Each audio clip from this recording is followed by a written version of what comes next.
Good afternoon, everybody, and welcome to HR Huddle. My name is Jennifer Wilson, and I'm here with my good friend Samantha Mansfield, and we're here to talk about all things HR. And happily, it's not that wide of a topic today. It's slightly more narrow, but it's not super narrow. We're going to talk about the cost of turnover. And, it's something we're all facing at firms across the country. The great resignation or the big quit or whatever you want to call it. Josh Burson calls it the great migration. And, the moving away from an employer that doesn't feel like it fits anymore to an employer that feels like it might fit more or better. And we've talked a lot about recruiting and we've talked about non-traditional capacity strategies, but we haven't spent as much energy maybe on really getting all of us convinced that this turnover is costly and that we really need to take steps to try to prevent it wherever possible. So Samantha, I'm going to let you start us wherever you want to start this subject, and we'll go from there. Well, like you said, Jen, it's narrow, but it's wide because there's a lot of implications that really come from turnover and maybe starting with just a few of the normal, right? We know that there's certainly cost of recruiting. There's lost productivity because depending on the complexity level of the role, it can take anywhere from months to possibly years to get somebody performing at the level that they did before. But there's also the implications of team morale, and so that's not necessarily a financial cost like we would see with maybe the cost for recruiting and others, but the morale of the team can be really costly to the organization as well, because you're seeing your colleagues leaving and you're wondering what do they know that I don't, or am I staying with a sinking ship? And all of these are just very negative thoughts that really start creeping into people's minds, and that is a significant cost to the organization and one to be mindful of. Yes, I mean, turnover is like a disease or something it can be catching. You don't want to have people start to wonder if the people that are leaving know something they don't. The Society of Human Resources Management has, projected out that the cost of turnover is somewhere between 1.5 and 2 times the cost of the person's salary. And that cost is what you alluded to, Samantha. It's the cost of recruiting, and usually or often paying some sort of fees or referral fees or something for the recruiting, and that doesn't count the time cost of recruiting, and then the cost of ramping or training the person. You were starting to hit on some intangible costs. Morale is a big one, and you said it doesn't necessarily hit the financials, but it ultimately does if people start to sort of like become a little bit slower, a little bit less, pick me, let me have that job. I'm going to do that follow up with that client today because I really want to get that project out the door. You lose some of that passion, some of that enthusiasm, some of that energy, and you start to get this malaise in the business. This plodding along, or even Eeyore like complaining, that could start to creep in, and so all of those things are costly. And that's before we think about the cost and the impression that it makes with clients. I Yes. don't know if you want to pick up on that or not. No, I think it's a really valid point because there is a cost outside the organization of the stories that start getting told. Because 100%, your clients start noticing, man, I can't seem to consistently work with the same person. What's going on here? And the accounting profession is so much of a relationship business that if you're having that turnover and clients are feeling like they can't establish a bond or a trust because they don't know if the person's going to be changing again, that is part of the story they're going to tell it when somebody asks about your firm, and when they are looking for referrals, that can make it more challenging because they're feeling unsure, which certainly then, like you said, starts to impact the bottom line. in that same vein, with that story that's being told outside the organization, you have a lot of turnover. You got to be cognizant of maybe what stories are being said on things like Glassdoor or some of the others too, because there could be some really negative comments that are being out there, which can make the recruiting efforts even harder. Or clients are looking at that and seeing, well, what is the staff of these firms have to say about it? So those are some of those outside the walls stories that can cause a real problem too. No doubt. And so firms know, I don't think you and I are like here trying to say turnover is bad and we didn't know if you knew it. Uh, because we You know know. we know you know it. But for the HR professionals tuning in here and the firm leaders, you may not be getting your firm leaders as focused here as we need them to be on retention strategies. And they may be a little like eye off the ball, frankly, because of turnover and the inability to add people at the rate we need with as much experience as we need. Our leaders are probably up to their armpits in alligators trying to get the client work out.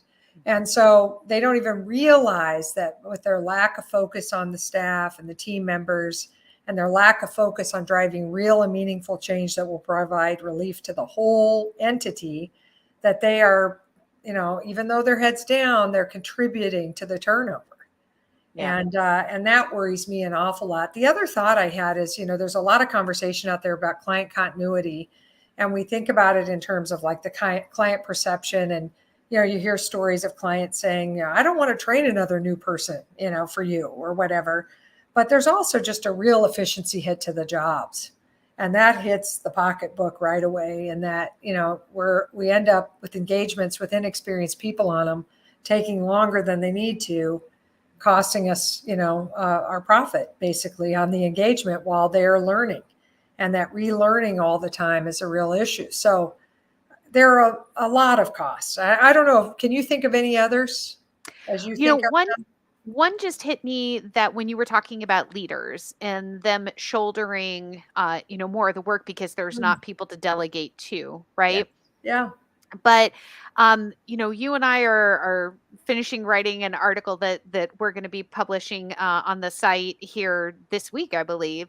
And some of that too is then there becomes this oversensitivity of the leaders, that they get worried about pushing work, and then we start creating some additional bad habits there. And so it's that ripple effect that really starts to happen, Mm, that are some of those implications we don't necessarily think of, that comes from this turnover, because the empathy of the leaders, well, I don't want to push work down, I don't want to cause somebody else to walk out the door.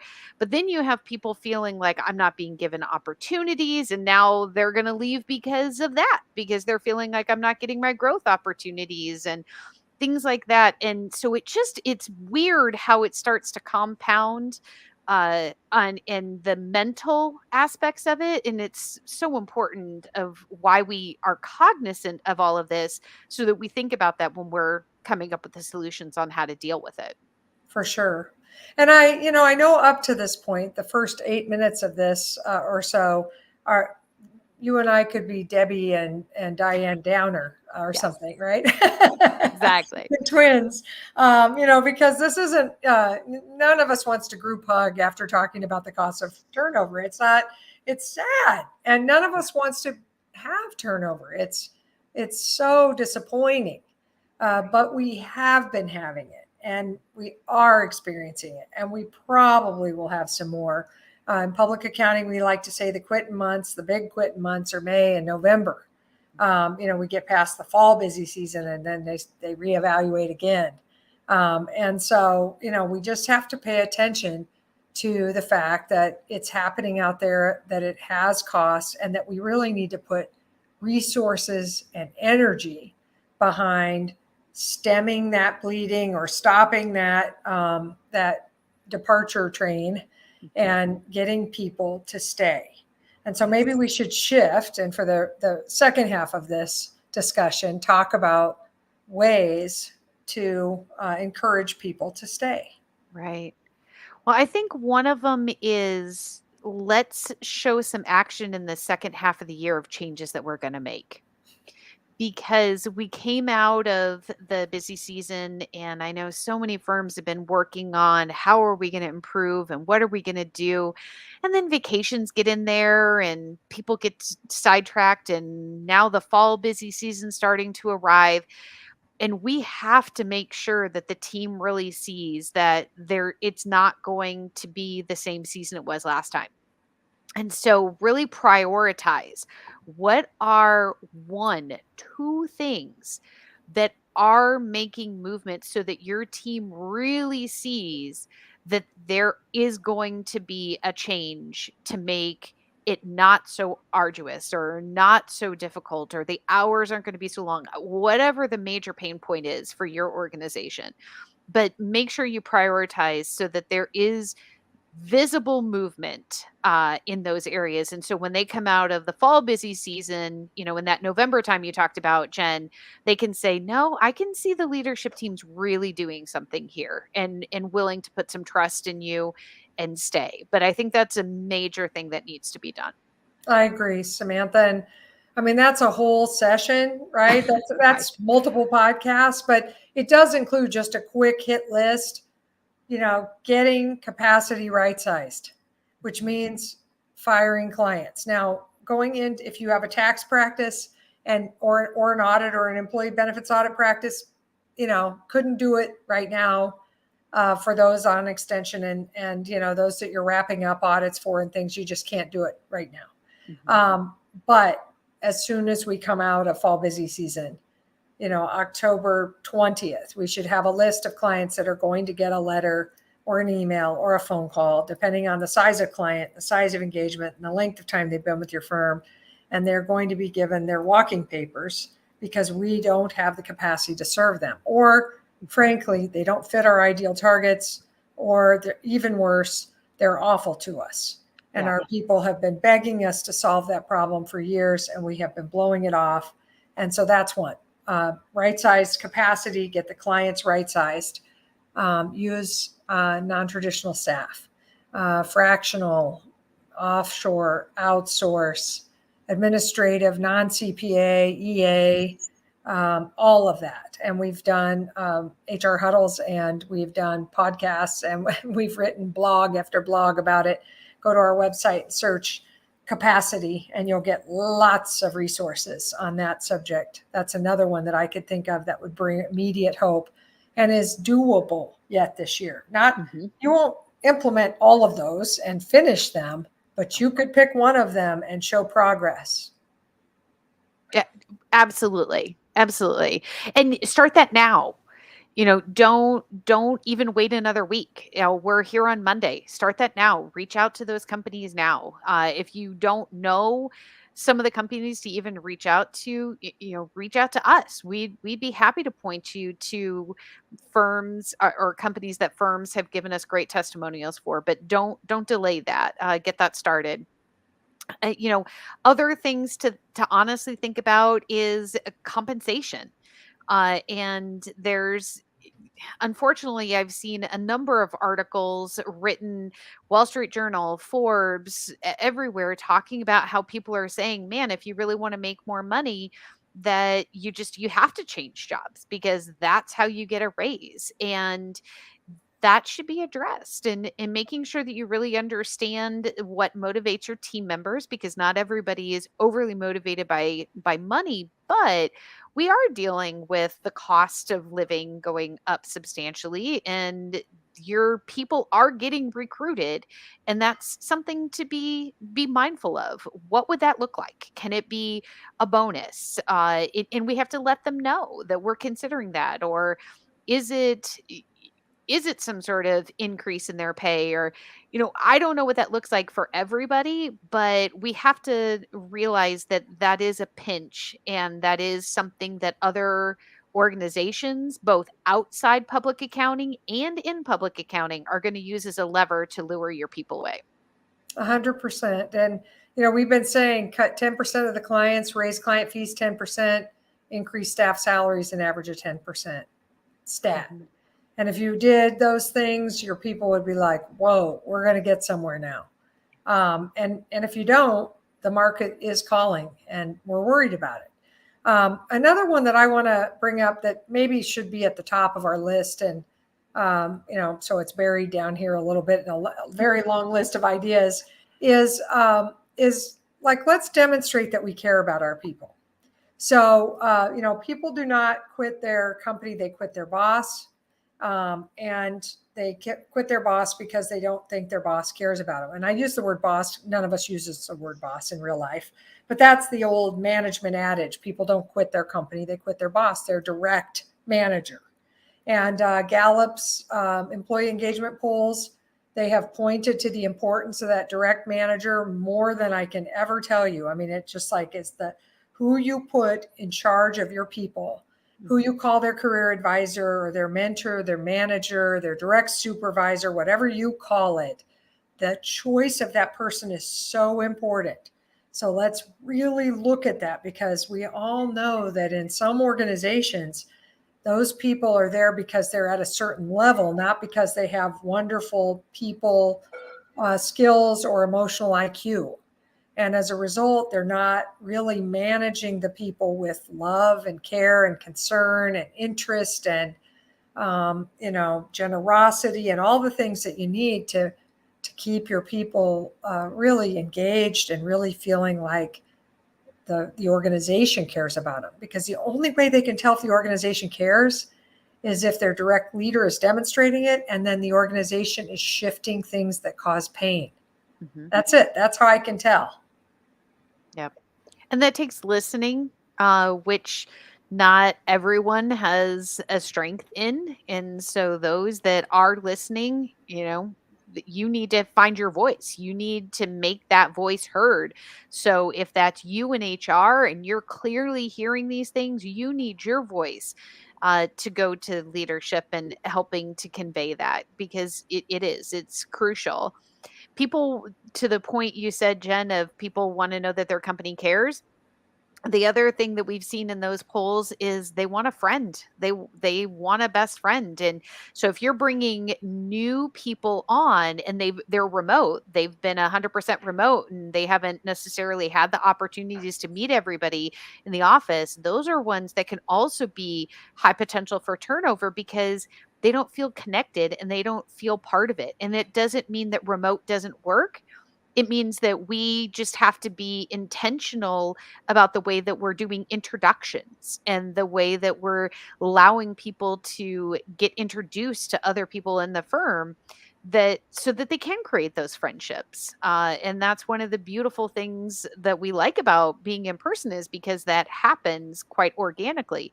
It can remotely too. We just need to be a little more strategic in how we facilitate those introductions.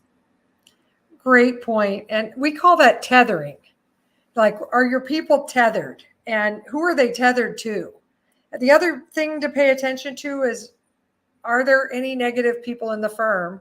Mhm. And there usually are. What can we do to help them turn around?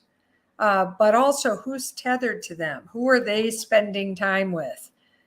Because the busiest people in your organization are often the most pro firm, the most gung ho about the value proposition, and they love the place, but they're also up to their eyeballs in opportunity and work and commitments.